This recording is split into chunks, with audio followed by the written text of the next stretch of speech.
Hello, Theodore Shoebat here, giving you guys another message that the Church is not telling you.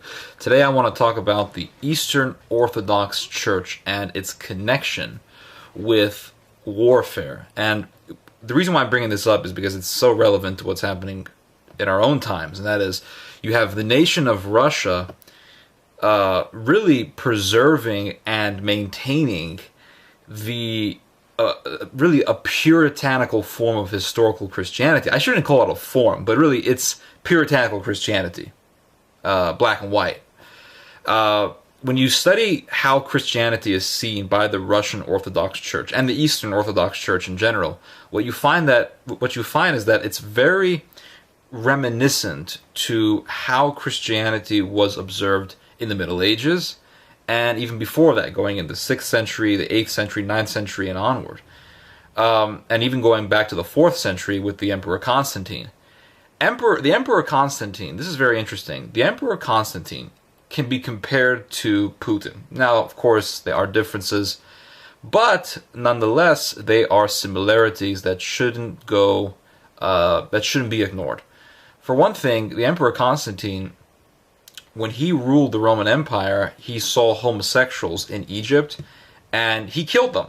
They're homosexuals, pagan priests in Egypt, had them all executed. And then you have Putin today. He's not killing homosexuals, but nonetheless, he's suppressing them. You go back to the Emperor Constantine in the 4th century. Emperor Constantine defeats the pagan tyrants Maxentius, and he defeats Licinius, both pagan tyrants who were killing Christians. After he takes over, what happens?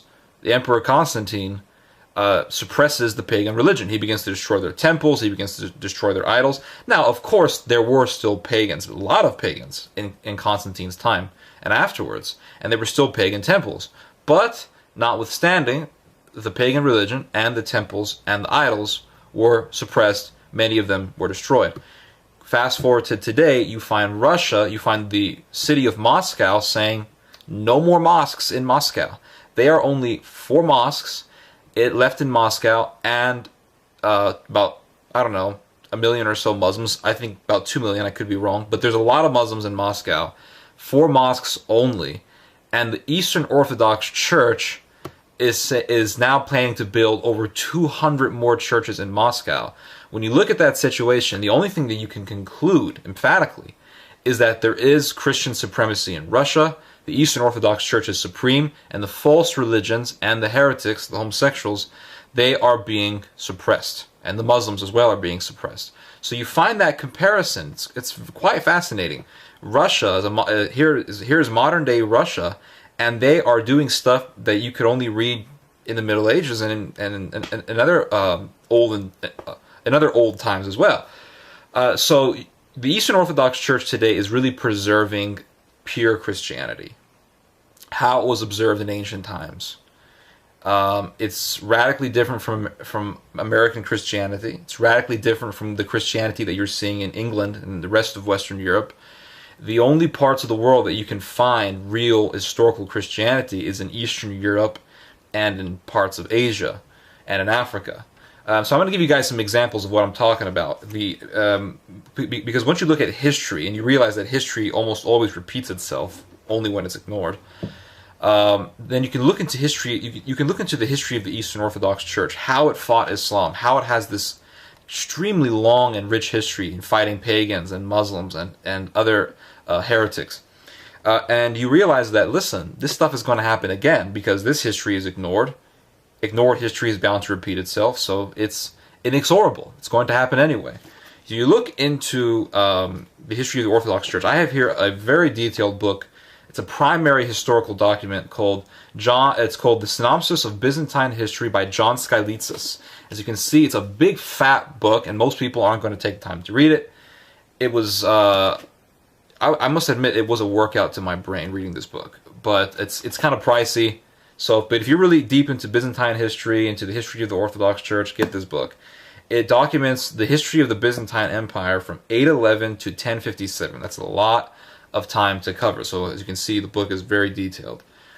And here's a story of how the Eastern Orthodox Church in Constantinople, going all the way back to the mid-9th century, how they dealt with the heretics called Manichaeans. Now, for those of you who don't know, Manichaeans were heretics who were followers of a false prophet called Mani. Mani was a disciple of another false prophet named Scythianus, who was an Arabian heretic who lived in the time of St. John. Mani taught that Jesus Christ never came in the flesh. This is why you have St. John saying, whoever says that Jesus Christ never came in the flesh, he is an antichrist. He was really talking about the Manichaean heresy.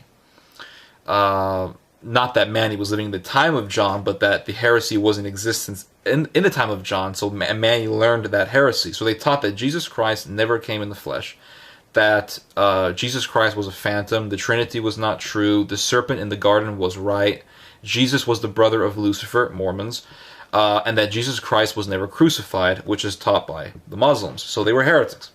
And this is how the Eastern Orthodox Christians in the Byzantine Empire dealt with them. Some of the Manichees they hung on gallows, some they put to the sword, while others were dispatched with various kinds of afflictions and by diverse and multiform methods of torture, until 10 times 10,000 men had been destroyed, their possessions were appropriated by the state. In this way, the remaining Manichees were brought to a state of insurrection. This is how they were provoked to revolt. So the Eastern Orthodox Christians in those days did not tolerate evil and false ideas. They expunged it from their land. They purged it. And this reminds me of what Russia right now is doing with the homosexuals. They're not butchering them, but again, they're suppressing them. So I must repeat that this is what Orthodox Christianity has in regards to toleration to other religions. Answer, it doesn't have any tolerance to false religions. I'll give you guys another example. There was a monk by the name of John. They called him John the monk, and he lived as a hermit in Mount Latros. And there was a Roman military commander named Petronas. Petronas was about to fight a battle against the Muslims. And this is a long way. I mean, I can find the date for you guys. This goes all the way back, I would say, to the 9th century or so. Yeah, the 9th century. So it's pretty ancient. And John the monk, here's a monk. I mean, today we think of pastors as these gentle people who aren't militant. But this is what the monk told the commander. He said, "Go forth against the Saracens, my son, the Muslims, my son. You will have God for your vanguard." This is a monk talking, and he is encouraging, he is exhorting this military commander to fight the Muslims, to defeat them. And then he guarantees him that you have God on your side. So again, you have this militancy. And in Russia, the priests in Russia today, they put holy water on the guns of the soldiers to bless the guns in battle. And not only that, but you recently had the Patriarch of Russia saying that we need to be careful about Muslims in Russia. He was really going against religious freedom and religious equality being applied to Islam. The Russian Orthodox Church does not accept it. They do not accept religious equality. They accept they accept treating them nicely, of course, but they do not believe that the Islamic religion or the homosexual agenda should have the freedom to percolate and to inundate the society with its false doctrines, plain and simple, because it's destructive to society. I'll give you guys another story. This is the last one I'll say, but this is a beautiful story. It describes a battle that was between the Manichaean heretics and the Eastern Orthodox Christians. And just to give you guys just a brief description of what's happening, the Roman army, the Byzantine army, is on a hill, a very tall hill, and they break the army into two divisions. They send one division to attack the Manichaeans. They send the smaller division first. When the smaller division is occupying the Manichaeans, then they send the larger division over. The larger division then gives them a shock, blows trumpets, screams war cries, and just annihilates them in the battlefield. So this is what this is how John Skylitzis describes the battle. They divided their forces into two, of which one, consisting of about 600 picked men, led by the commanders themselves, was to attack the barbarian army. The remainder, the greater portion of the Roman army, was stationed on the heights in such a way as to appear even more numerous than it really was. It was agreed that when the smaller group attacked the enemy, the larger one was to raise a frightening pandemonium with loud shouts and braying of trumpets, to which the mountains would give echo. The smaller portion approached the enemy camp under cover of night, unseen. Now look at what the army says as they attack. The sun had not yet caressed the mountaintops when the agreed signal was given, and a great paean of shouting broke out with cries of, "The cross has conquered." And the Christians, of course, had victory in that battle. Now, what does it mean? The cross has conquered. How does that connect with fighting Manichaean heretics? Well, just as it would connect to fighting Muslim heretics. Because like the Manichaeans, the Muslims also believe that Christ was not crucified.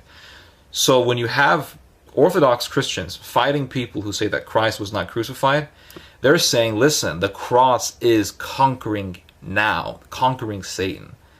So when of course, it's demonic to say that Christ was never crucified, because you're essentially saying that Christ never defeated the devil.